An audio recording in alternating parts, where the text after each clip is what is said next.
Eci mëtej pak minuta pas mesnatës në zonën e Astirit në Tiranë u regjistruar një aksident duke shkaktuar panik mes banorëve dhe kalimtarëve.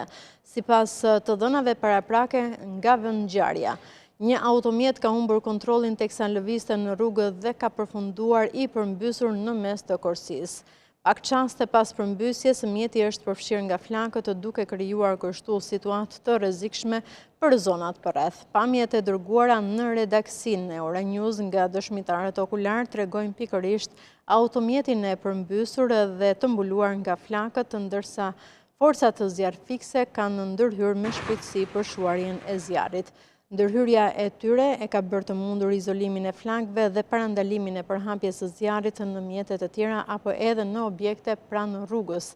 Këto janë edhe pamjet e ardhura në redaksinë e Euronews, duket qartë edhe mjeti i përmbysur, i cili duket sikurse e shikoni në këto momente në pamje që është në tym. Sipas informacioneve të para, pavarësisht aksidentit, fatmirësisht nuk raportohet për persona të lënduar nga ky aksident. Ende nuk dihet nëse drejtuesi i mjetit ka arritur të dalë vetë nga automjeti apo është ndihmuar nga kalimtarët e rastit përpara se flakët të përhapeshin. Ndërkohë që burimet nga vendngjarja bërin me dije se automjeti kishte targa angleze, ndërsa rrethanat e sakta të aksidentit mbeten të paqarta. Autoritetet policore kanë nisur hetimet për të zbardhur shkaqet e humbjes së kontrollit të mjetit dhe për të përcaktuar më tej nëse në ngjarje ka ndikuar shpejtësia, kushtet e rrugës apo edhe faktorë të tjerë.